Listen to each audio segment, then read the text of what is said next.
Behaviour appreciated is behaviour repeated. اس میں کوئی بھی شک نہیں ہے کہ آپ بچے کی جس بات پہ حوصلہ افزائی کریں گی، چاہے پھر وہ اچھی ہو یا بری ہو، بچہ اس کو بار بار دہرائے گا۔ تو آج کی ویڈیو میں آپ کے ساتھ بچوں کی تربیت کے حوالے سے کچھ پیرنٹنگ ٹپس آپ کے ساتھ شیئر کروں گی، جو کہ بہت ہی امپورٹنٹ ہے بچے کی شخصیت کو سنوارنے میں بھی اور بگاڑنے میں بھی۔ تو لیٹس سٹارٹ آور ولاگ۔ بسم اللہ الرحمن الرحیم۔ السلام علیکم، welcome back to my channel. امید کرتی ہوں میری یوٹیوب کی پیاری پیاری فیملی بالکل ٹھیک ہوگی۔ الحمدللہ میں بھی ٹھیک ہوں۔ جیسا کہ آپ کو پتہ ہے کہ تھمبنیل سے پتہ چل ہی گیا ہوگا کہ آج میں کس ٹاپک کے بارے میں آپ سے بات کرنے جا رہی ہوں۔ آج میں آپ کو بتاؤں گی کہ بچوں کو مارے اور چیخے بغیر کس طریقے سے آپ اپنی بات منوا سکتے ہیں۔ اگر آپ ان کو ماریں گے، چیخیں چلائیں گے، تو یقین جانیں ان کی پرسنالٹی پہ اتنا زیادہ برا افیکٹ ہوگا کہ جو کہ کل میں آپ کو مستقبل میں جا کے نظر آئے گا۔ ہمارے معاشرے میں یا اس کے علاوہ دنیا بھر کے جتنے بھی معاشرے ہیں، ان سب میں یہی سمجھا جاتا ہے کہ اگر بچے کو ماریں گے تو وہ ہماری بات مان لے گا، ٹھیک ہے۔ اگر بچہ ہماری بات نہیں مان رہا ہوتا، ہم اس کے اوپر چیختے ہیں، چلاتے ہیں، اس کو مارتے ہیں، جس کا نتیجہ یہ ہوتا ہے کہ اس وقت تو وہ ڈر سے ہماری بات مان لیتے ہیں، لیکن کل کو وہی بچہ باغی ہو جاتا ہے اور پلٹ کر جواب دینے کا عادی ہو جاتا ہے۔ اب میں آپ کو یہاں پر دو چیزیں بتاتی ہوں کہ پیرنٹس بچوں کو کیوں اور کب مارتے ہیں، ٹھیک ہے۔ سب سے پہلے تو یہ چیز سمجھ لیتے ہیں بچوں کو پیرنٹس کیوں مارتے ہیں، اس کے بعد پھر میں آپ کو بتاؤں گی کہ کس طریقے سے آپ مارے بغیر بچوں کو اپنی بات منوا سکتے ہیں۔ سب سے پہلے تو بچوں کو پیرنٹس اس لیے مارتے ہیں جب وہ خود ڈپریشن کا شکار ہوتے ہیں، ذہنی دباؤ کا شکار ہوتے ہیں، یا اس کے علاوہ کسی ٹینشن میں ہوتے ہیں، یا گھریلو مسائل کی وجہ سے وہ پریشانی میں ہوتے ہیں، اور بچے جب ان کو تنگ کرتے ہیں یا ان کی بات نہیں مان رہے ہوتے تو پھر وہ اپنا سارا غصہ جو ہے وہ بچوں پہ نکال دیتے ہیں، ٹھیک ہے۔ پہلی وجہ تو یہ ہے، ٹھیک ہے۔ یا عورتیں کیا کرتی ہیں، سسرال کے جو لڑائی جھگڑے ہوتے ہیں وہ سسرال والوں کو تو جواب نہیں دے سکتی، تو پھر وہ کیا کرتی ہیں، وہ اپنا سارا غصہ بچوں پہ نکال دیتی ہیں جب بچے ان کی بات نہیں مانتے۔ دوسری وجہ یہ ہوتی ہے کہ جب آپ کو لگ رہا ہوتا ہے کہ آپ کے بچے کچھ غلط کریں گے یا کل کو یہ آنے والا کام جو ہے ان کے لیے غلط ثابت ہوگا، آپ اس سے روکنے کے لیے ان کو مارتے ہیں، لیکن اس کا نتیجہ کیا نکلتا ہے، وقتی طور پر تو بچے اس چیز کو چھوڑ دیتے ہیں، لیکن ان کی شخصیت پہ اس کا بہت برا اثر پڑتا ہے۔ اس سے ان کی شخصیت کو جو نقصان ہوتا ہے اس میں سب سے بڑے یہ 3 نقصانات ہیں۔ سب سے پہلا اور سب سے بڑا نقصان یہ ہوتا ہے کہ ان کی تعلیمی کارکردگی متاثر ہو جاتی ہے۔ پھر اس کے بعد کیا ہوتا ہے کہ وہ احساس کمتری کا شکار ہو جاتے ہیں، کمپلیکس کا شکار ہو جاتے ہیں، خوف کا شکار ہو جاتے ہیں، ٹھیک ہے۔ اور تیسرا بڑا نقصان یہ ہوتا ہے وہ اگریسو ہو جاتے ہیں، جس کے نتیجے میں وہ ماں باپ کو اپنا دشمن سمجھنے لگتے ہیں، اور کل کو جب وہ بڑے ہوتے ہیں تو ان کے ذہن میں یہی نفرت اور یہی ہمارے لیے غصہ بھرا ہوتا ہے جو کہ بچپن میں ہم نے ان کو دیا ہوتا ہے۔ تو بچوں سے بات منوانے کا صرف ایک یہی طریقہ نہیں ہے کہ آپ ان کو مار پیٹ کریں یا ان کے اوپر چیخیں چلائیں، بلکہ بہت سارے اور طریقے ہیں جو کہ میں انشاءاللہ آپ کے ساتھ اس ویڈیو میں آگے شیئر کروں گی، کہ اگر آپ ان کو اپلائی کریں گی تو آپ کے بچے بھی آپ کی بات بہت آرام سے سنیں گے اور اس کے علاوہ بہترین شاعری بنیں گے انشاءاللہ۔ تو یہ اس کا مطلب یہ نہیں ہے کہ جو طریقے آپ کو بتانے جا رہی ہوں آپ اس کو اپلائی کریں اور ہفتے 2 ہفتے بعد آپ بچوں سے یہ ایکسپیکٹ کر رہی ہوں کہ آپ کے بچے فوراً سے آپ کی بات مان لیں۔ نہیں، ایسا بالکل نہیں ہوتا۔ کوئی بھی چیز ہوتی ہے وہ آہستہ آہستہ بہتری کی طرف جاتی ہے۔ آپ دیکھیں جس طریقے سے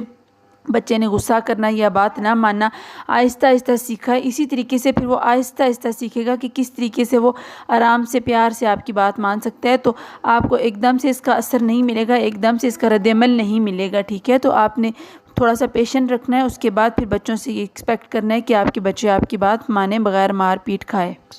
اب سب سے پہلا طریقہ یہ ہے کہ ڈونٹ شاؤٹ آن چائلڈ، ٹھیک ہے۔ اپنے بچوں کے اوپر بالکل نہ چیخیں، نہ چلائیں، ٹھیک ہے۔ میں مانتی ہوں کہ بچے جب آپ کی بات نہیں مانتے ہیں تو آپ کو غصہ آتا ہے، لیکن آپ نے اپنے غصے کو کنٹرول کرنا ہے۔ آپ کو پتہ ہے غصے کو کنٹرول کرنا یا نہ کرنا یہ ہمارے بس میں،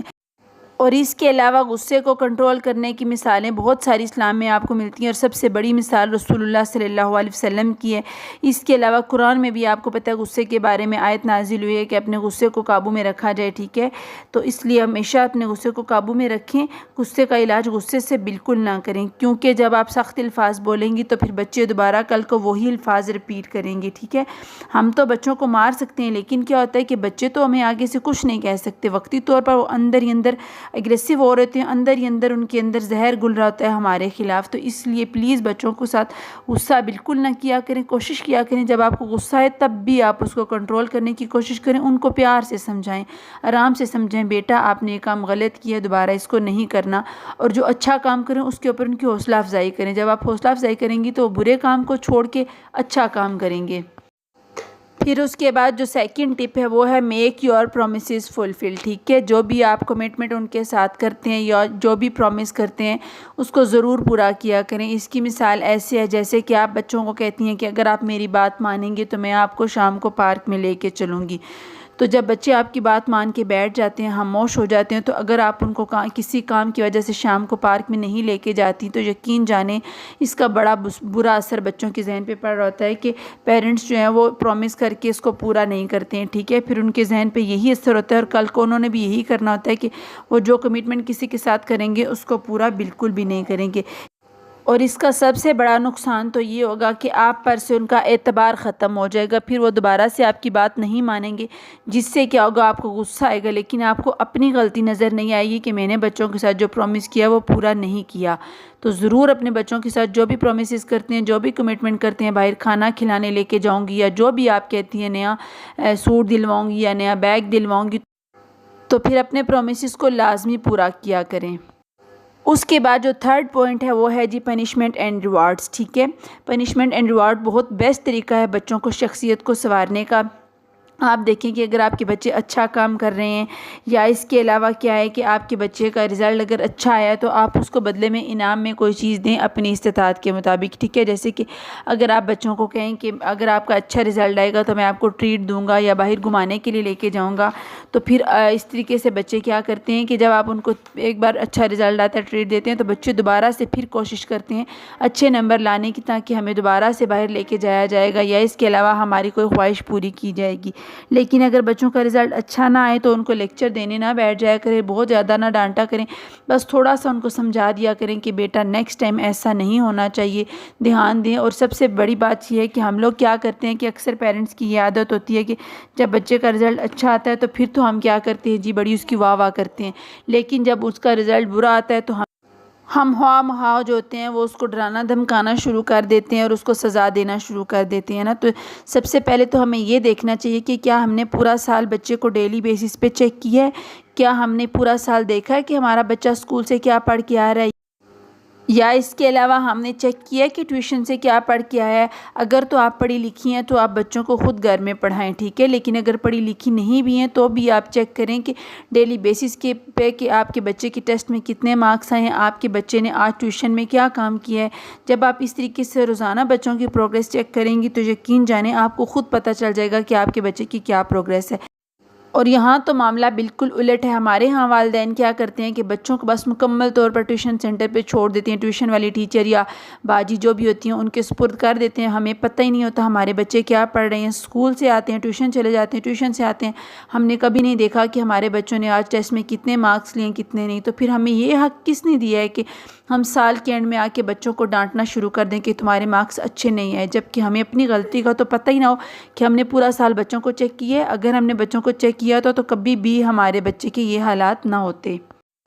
اس کے علاوہ اگر آپ پڑھی لکھی ہیں تو آپ خود پڑھیں، کیونکہ آپ کو پتہ ہے خود پڑھانے میں اور ٹیوشن والے میں پڑھانے میں زمین آسمان کا فرق ہوتا ہے۔ میں بھی خود بچوں کو ٹیوشن پہلے پڑھاتی تھی، میں خود جانتی ہوں کہ ٹیوشن والے کے پاس 50 بچے اگر ہوں وہ 2 سے 3 گھنٹے اگر پڑھا رہی ہے تو آپ خود سوچیں کہ آپ کے بچے کو کتنی دیر ٹائم دے گی، بجائے اس کے کہ آپ ان کو ٹیوشن بھیجیں، آپ ان کو خود گھر میں پڑھائیں۔ اس سے کیا ہوگا کہ ایک تو ان کا جو تعلیمی بیک گراؤنڈ ہے وہ بہت اچھا ہو جائے گا، اور اس کے بعد آپ کیا کریں بچوں کو اسکل سکھانے کی کوشش کریں، ٹھیک ہے، تعلیم بھی بہت ضروری ہے لیکن ساتھ میں کوئی نہ کوئی اسکل لازمی بچوں کو سکھائیں۔ اس کے بعد number 4 is admirer your child, ٹھیک ہے، اپنے بچے کی حوصلہ افزائی کریں، اس کو بار بار برا بالکل نہ کہیں، ٹھیک ہے۔ کیا ہوتا ہے کہ اکثر اوقات کیا ہوتا ہے کہ بچے جیسے کہ مثال یہ ہے کہ 2 بچے اکٹھے کھیل رہے ہیں، وہ کافی دیر سے اکٹھے تو کھیل رہے ہیں، ٹھیک ہے، لیکن 5 منٹ ہوئے وہ ایک دم سے آپس میں لڑ پڑے ہیں، تو آپ ان کو یہی کہیں گی آپ کیوں لڑ رہے ہو، آپ یہ نہیں سوچیں گے کہ کتنی دیر سے وہ ساتھ میں کھیل بھی تو رہے تھے۔ تو اس لیے ہمیشہ بچوں کی اچھائی کو تلاش کیا کریں، برائی کو تھوڑا اگنور کرنے کی کوشش کیا کریں۔ جب آپ ان کو بتائیں گے نا کہ بیٹا آپ اتنی دیر سے کھیل رہے تھے، ابھی کیوں لڑائی کی آپ نے، آپ جیسے پہلے کھیل رہے تھے ویسے ہی کھیلو، تو پھر بچے کو بھی احساس ہوگا کہ ہاں ہم لوگ جیسے پہلے کھیل رہے تھے ہمیں ویسے ہی کھیلنا چاہیے۔ تو اس سے کیا ہوگا کہ وہ اچھے کام کی اگر آپ ان کی تعریف کریں گی نا تو پھر وہ اچھا کام دوبارہ سے کریں گے، لیکن جب آپ ان کو ان کا برا کام پہلے گنوائیں گی نا تو پھر وہ دوبارہ سے وہی برا کرنے کی کوشش کریں گے۔ تو ہمیشہ بچے کے اچھے بیہیویئر کو اپریشیٹ کیا کریں جس سے وہ اچھا کام کرے گا، اور مارنے پیٹنے کی طرف فوراً نہ دوڑا کریں بلکہ دوسرا کوئی سولوشن ڈھونڈا کریں بچے سے اپنی بات منوانے کا۔ The next point is ignore their mistakes. ٹھیک ہے، آپ بچوں کی چھوٹی چھوٹی باتوں کو بالکل نوٹ نہ کیا کریں. آپ کوشش کیا کریں کہ آپ بچوں کی بڑی باتوں کی طرف دھیان دیں. ٹھیک ہے، چھوٹی چھوٹی باتوں کو پکڑ کے بیٹھ نہ جایا کریں. جیسے کہ بچے اسکول سے آتے ہیں، اگر سلام نہیں کیا تو آپ ان کو اس بات پہ ڈانٹنا شروع کر دیتے ہیں. آپ یہ نہیں دیکھتے کہ بچوں نے اگر کوئی اچھا کام کیا تو سب سے پہلے ان کو اس چیز کے لیے اپریشیٹ کریں، پھر اس کے بعد ان کو آرام سے سمجھائیں کہ بیٹا نیکسٹ ٹائم جب آپ گھر میں انٹر ہوگے تو سب سے پہلے سلام کرنا ہے. تو اس طریقے سے بچوں کو بڑے اچھے طریقے سے آپ کی بات سمجھ آتی ہے. اس کے علاوہ آپ کی جو دھیان دینے والی باتیں ہیں، آپ ان پہ سب سے پہلے دھیان دیں کہ آپ دیکھیں کہ آپ کا بچہ اتنی دیر سے موبائل یوز کر رہا ہے، وہ موبائل میں کیا دیکھ رہا ہے. اس کے علاوہ اگر وہ ٹی وی دیکھ رہا ہے تو کتنے گھنٹے ہو گئے اس کو ٹی وی دیکھتے ہوئے. یا اس کے علاوہ اگر کوئی اور دوسرا کام کر رہا ہے تو آپ اس چیز کے اوپر دھیان دیں کہ آپ کا بچہ اگر پڑھ رہا ہے تو کیا پڑھ رہا ہے. ٹھیک ہے، ان باتوں کو چھوڑ کے آپ ان کی چھوٹی چھوٹی باتوں کو پکڑ کے بیٹھ جاتی ہیں، جس سے کیا ہوتا ہے کہ بچوں کے اندر غصہ اور چڑچڑاپن آ جاتا ہے. ان کو بڑا مسئلہ ہوتا ہے کہ ہمارے پیرنٹس بس ہر وقت ہمیں ڈانٹتے ڈپٹتے ہی رہتے ہیں. تو اس طرح کی چھوٹی چھوٹی مسٹیکس کو اگنور کیا کریں اور پیار سے سمجھایا کریں. یقین جانیں ایک دو بار جب آپ ان کو پیار سے سمجھائیں گی، تیسری بار وہ ضرور آپ کو انشاءاللہ بیسٹ رزلٹ دیں گے اس کا. And the next point is mental development. ٹھیک ہے، آپ اپنے بچوں کو جو ذہن ہوتا ہے اس کو آپ بنا بھی سکتی ہیں، بگاڑ بھی سکتی ہیں. آپ کا لاڈ اور پیار اس کو بنا دے گا، لیکن آپ کی ڈانٹ ڈپٹ اور غصہ جو ہے وہ اس کو بگاڑ دے گا. آپ اگر ان کے ساتھ یعنی برے الفاظ سے بات کرتی ہیں یا لڑائی کرتی ہیں آپس میں، یا جس طریقے سے آپ اپنے ہسبینڈ کے ساتھ بات کرتی ہیں، تو بچے پھر اسی طریقے سے دوبارہ دوسرے بچوں کے ساتھ کرتے ہیں. تو اس بات کا دھیان رکھا کریں کہ آپ بچوں کے سامنے پیار والا ماحول دیں تو بچے بھی دوسرے بچوں سے پیار کریں گے. جس طریقے سے اگر ہم لوگ آپس میں ہسبینڈ اور وائف لڑتے ہیں تو پھر آپ دیکھتے ہیں کہ بچے دوبارہ اسی طریقے سے وہی الفاظ استعمال کر کے آپس میں لڑ رہے ہوتے ہیں. یا اگر جوائنٹ فیملی سسٹم ہوتا ہے آپ کا تو پھر اس میں بھی بچے کیا کرتے ہیں، اپنے کزنس کے ساتھ انہی الفاظ کے ساتھ لڑائی کر رہے ہوتے ہیں. تو آپ اس بات کو یقینی بنایا کریں کہ اگر بچے سامنے ہیں تو پھر آپ بالکل بھی غلط الفاظ کا استعمال بالکل نہ کریں، کیونکہ آپ کے جتنے بھی الفاظ ہیں وہ بچوں کے ذہن پہ بہت جلدی اثر کر جاتے ہیں. تو یہ تھی کچھ عادات، اگر آپ ان کو اپنا لیتی ہیں تو یقین جانیں آپ کے بچے کی زندگی بدل جائے گی، اس کی شخصیت سنور جائے گی نا. اگر آپ ان کو مارتے رہیں گے، چیختے چلاتے رہیں گے تو آپ کے بچے باغی ہو جائیں گے اور کل کو وہ آپ کے ہاتھ سے نکل جائیں گے نا. تو ان کو بجائے مارنے پیٹنے کی، غلطیاں تو ہو ہی جاتی ہیں، سب سے ہوتی ہیں، تو بجائے مارنے پیٹنے کی ان کو آرام سے پیار سے سمجھائیں، وہ آپ کی بات ضرور مانیں گے. اس کے علاوہ آپ مجھے کمنٹ باکس میں کمنٹ کر کے لازمی بتائیے گا کہ آپ کہاں سے میری ویڈیو دیکھ رہے ہیں، اور کمنٹ باکس میں ایک اچھا سا کمنٹ کر جائیں. آپ کے کمنٹ پڑھ کے مجھے بڑی خوشی ہوتی ہے اور بڑا حوصلہ ملتا ہے کہ میں اچھے ٹاپکس جو ہے وہ کور کروں. اس کے علاوہ اگر آپ میرے چینل پر پہلی بار آئیں ہیں، اس کو سبسکرائب کر دیں اور ویڈیو کو لائک کریں اور دوسروں میں شیئر کریں، تاکہ کوئی بھی اگر اس سے فائدہ اٹھا لے گا تو وہ صدقہ جاریہ ہے. اچھی بات آگے پھیلانا ویسے بھی صدقہ جاریہ ہے. میرے سارے ولاگز انشاءاللہ بہت معلوماتی ہوں گے، تو اس کے لیے ویڈیو کو لائک لازمی کریں اور چینل کو سبسکرائب لازمی کریں. ملتے ہیں نیکسٹ ویڈیو میں، تب تک کے لیے اللہ حافظ.